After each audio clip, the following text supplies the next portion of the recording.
Hello, friends.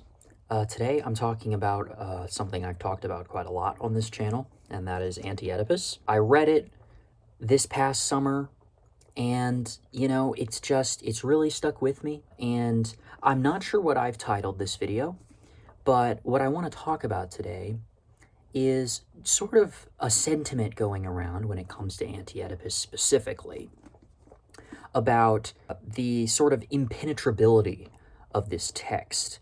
It is very difficult to read and hard to understand. And for a lot of people, this is simply something that they can't get past. And I completely understand that. However, some people take it a little too far and they go to say that this book sucks and it's that there's something wrong with this book because the authors made it intentionally difficult to understand. And that is something I'm attempting to defend in this video. There's a reason that this book is written the way that it is written, and it is because of the specific project that Deleuze and Guattari are attempting to lay out with this text. Sort of to start off, a very common theme in Anti-Oedipus is this rejection of what they call representational thinking. And essentially what that is the very rejection of this philosophy of interpreting that gets its roots, very much so, in psychoanalysis, which they are very much criticizing in this book. That's pretty much the number one thing that they're criticizing in this book, right? And so, as we know, Freud, a sort of Freudian approach to things is to say, this thing, this, idea that you have, this action that you have, this behavior that you have, actually represents some deeper sort of, repressed emotion or, feeling that you have, right? And this extends beyond that into just the way that we interpret everything, because when we approach anything, we're automatically saying, oh, this thing is symbolic for, what have you idea, right? And all of that is exactly what Deleuze and Guattari are attempting to criticize with this text. And they do that through the actual content of the text, but also through the very way in which they have laid out the text. And that is a way that is intentionally designed to elude any sort of intentional interpretation that you were trying to have of the book, right? The project of schizoanalysis is one of fluidity, and it is a very abstract one. And if there's anything about it that I can say, it's that it is rejecting these sort of rigid assertions that we are making about the world around us and about the things that we are experiencing, right? And I think that there is a sort of return into the self experience, and away from the world of objectification, the world where everything has its place, its societal place, right? This book is this. Like, no.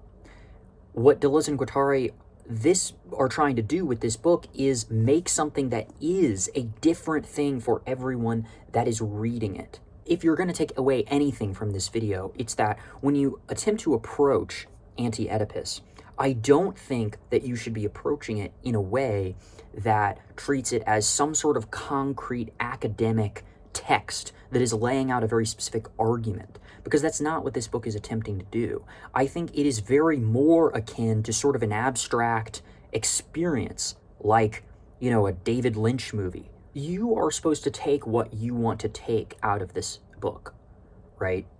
And obviously, if you come to me and you say, I read Anti-Oedipus and I deduced that it thinks capitalism is a wonderful thing and we should all be ruled by corporations, I would say, well, we've read very different texts. But as long as you're open with your interpretation and you're saying, this is my interpretation, this is just what I gleaned from the book, that's exactly what Deleuze and Guattari are trying to propagate and encourage.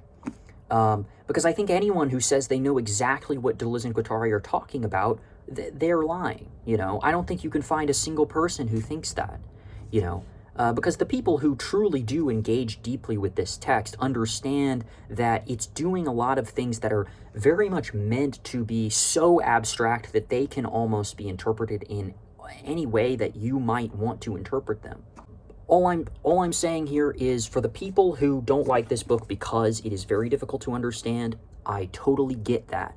And you don't have to enjoy this book. You don't have to pretend to understand it either, right?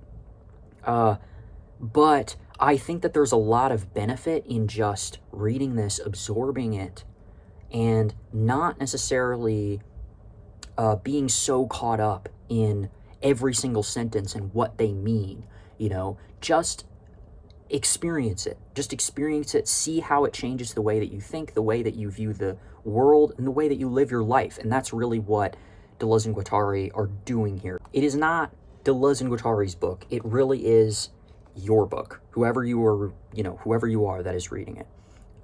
So, you know, just that's what I'm trying to put forward there. There is a lot of intentionality behind the way that this book is written.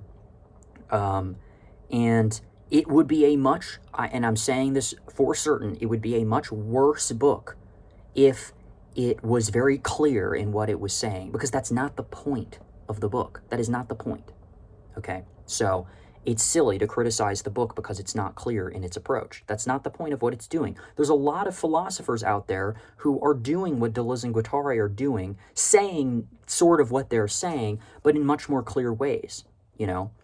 Nietzsche, for example, although Nietzsche also sort of resists interpretation. So I won't put him, you know, right on the #1 spot, but, you know, obviously Deleuze and Guattari get a lot of their ideas from Nietzsche, metaphysically speaking. In any case, that'll do it for this video. Just a short little thing. I wanted to defend this book because I like it a lot, and I'm very excited to reread it whenever I get the chance to reread it. It's obviously very long and dense, but, you know, I'll have to get to it at some point. Great book. Anyways, I'll see you in the next video. By the way, I made a website recently on NeoCities. Go check it out if you're interested. I had a lot of fun with it. It's just a fun little website where I put my music and sort of my thoughts and other creative work that I'm doing. So, yeah, I'd really appreciate it if you went and checked it out. And if you did, leave a comment in this video and tell me if you like it. So, yeah, there you go.